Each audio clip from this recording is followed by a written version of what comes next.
I'm Corbett Wall with DV Auction, here with your feeder flash for Tuesday, October the 23rd, brought to you in part by NutriBeef Safeguard Dewormer Mineral. Deworming doesn't have to be hard on your cattle. Integrate NutriBeef Safeguard Dewormer Mineral into your existing program to deliver an all-in-one dewormer and free choice mineral that's broad spectrum, proven effective, and ready to save you time and money. There's no corrals, no chutes, no trailers, just deworming done right. A tempered response pretty much on Monday, both in your futures markets and on a cash basis from the very bullish cattle on feed report that we had on Friday, and it just kind of makes you wonder what it would have been if we'd have been that many percentage points the other direction from the average of the analyst guess on placements anyway. But we did see some positives, especially on the board, but on the cash markets, it's just the supply is just heavy volumes of calves hitting the market, and really more than the market can bear. And so it's hard to see any gains there, especially on the calf deal. But upon further inspection into your cattle on feed report, we still have heavy market ready supplies, and we thought maybe we'd work through them, and maybe we have a little bit more than what the data showed, but we've still got a lot of cattle that's been on feed for a long time, and we've got some of those cattle to work through, and so that almost makes you feel a little bit better whenever we do get through those cattle, as it means that we haven't missed any kind of a spark yet anyway. But you know, we always see something that was the biggest since the series began. Well, that was October 1st inventories, biggest since the series began. There's always something that's greater or bigger or less than or more than or something than the series began, and it seems like it doesn't matter what. But much lighter September placements of cattle, feeder cattle weighing over 7. Why so much lighter numbers of placements weighing over 7? We put them all on feed back in July and August. That's the main reason. It was dry around so many places. Had to move cattle out, and those cattle were put on feed weighing in the 6s, and so they weren't there to weigh in the 7s in September, because back in July they were placed early. A lot of heifers on feed, 11% more heifers on feed than there was the same time a year ago, only 2.3% more steers. And we've already said several times that our heifer slaughter has been much heavier than year to date than it was last year or the 5-year average, and your beef cow slaughter has been over 10% heavier. So you know, that just, when you start wiping out the factories, that's what really is going to plummet your supplies, and in turn make our demand and our market better on cattle down the road. But look at the board on Monday.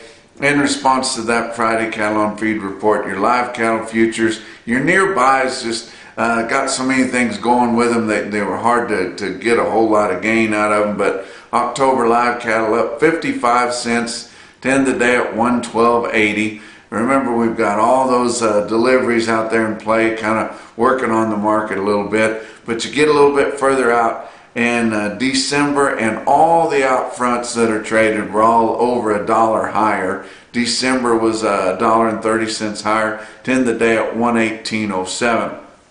Now your feeder cattle, which they should have, did respond quite a bit better, and like I said, your nearbys weren't quite as able to respond to it as much as your out fronts. But October feeder cattle contracts up $1 even at 155.65. November up 282, a far cry from the limit, but still pretty impressive gain on some later fall feeder cattle contracts, up 282 at 156.92. So your weighted average on last week's fat cattle trade, 91,700 head. Not quite as heavy as what we'd like to see it, and not quite as heavy as what we thought we'd probably see. But it sounds like a lot, or not a lot, but maybe several of your negotiated sellers in the Southern Plains wanted to do better than 111, so they hung on to it, and maybe they thought that the cattle on feed report would be bullish and maybe just gambling on it. But they've still got some of those cattle, and it sounds like your packers would like to buy some more cattle here pretty quick, and so maybe they'll get a buck or two jump on those at least. But your live steer weighted average price was 110.05. It gained a little bit more ground on Friday with some cleanup sales. That's still 47 cents lower than the live steer weighted average price from the previous week. But if you look at the heifer weighted average, it was 110.41, still quite a bit lower than the previous week, but more impressive than what your steers were. But on steer dressed weighted average price of 173.84, that's pretty darn close to 174, and 32 cents higher than the previous week's dressed steer weighted average. So kind of a mixed bag on there, but basically steady at the top of the market. And actually you could call your dress sales as much as a buck higher. We did see some 175 there late in the week.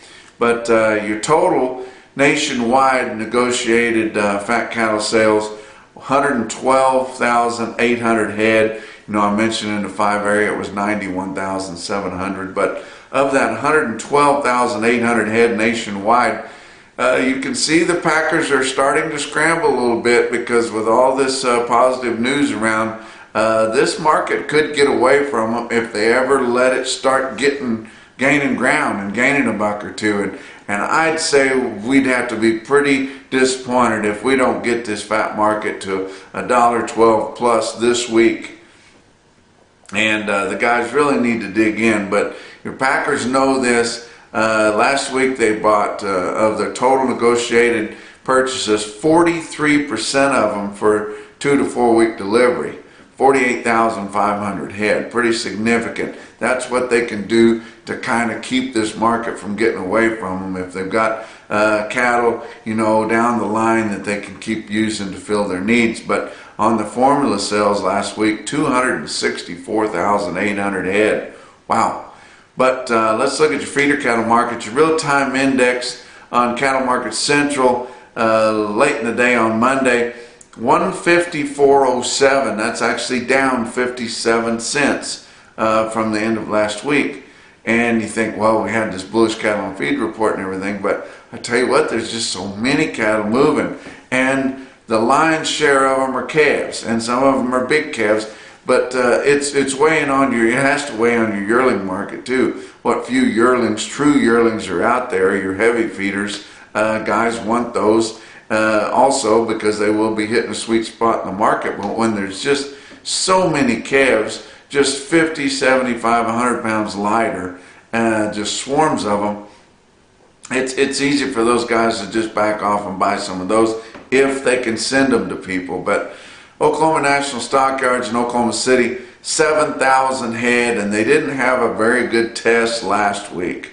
Had a really, really light run, and it was almost unfair to call this week's run off of that real poor test last week. But regardless, they called it $3 to $5 higher.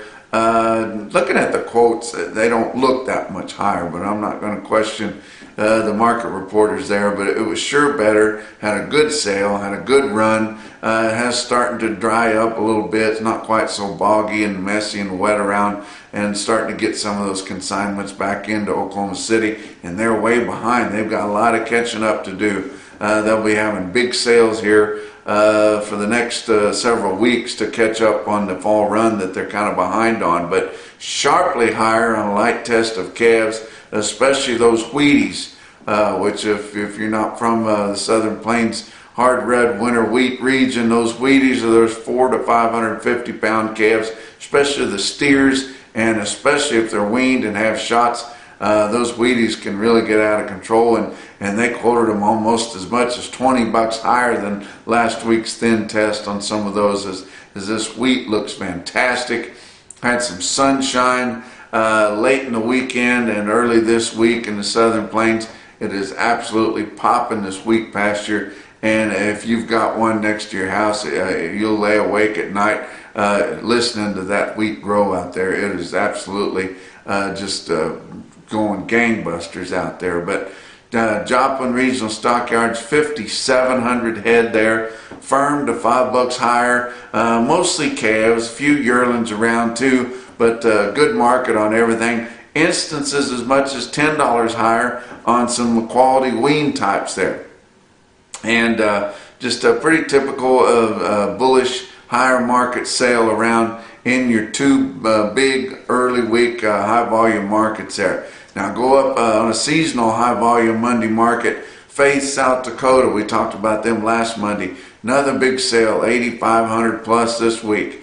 And and it's time to make hay. Those guys don't sleep up there this time of the year, just running day and night and having big sales. A lot of times 2 of them a week. But I tell you what, there's just so many cattle running up in that South Dakota, western Nebraska, southern North Dakota area up there. It's just that there's no way you can sop them all up, even on a good market, and keep things running higher. If you look at this Cattle Market Central automated report out of Faith, South Dakota, you see the quotes there. You look at the change on your weighted average from a week ago, and most of them are some lower. And talked to a friend of mine that was up there, and he said it was sure lower than last week. He said there's just so many calves up there moving one way and the other. Guys that are wanting calves, calf buyers, farmer feeders that want to feed some calves, their phone is just ringing off the hook because there's buyers sitting in all those sales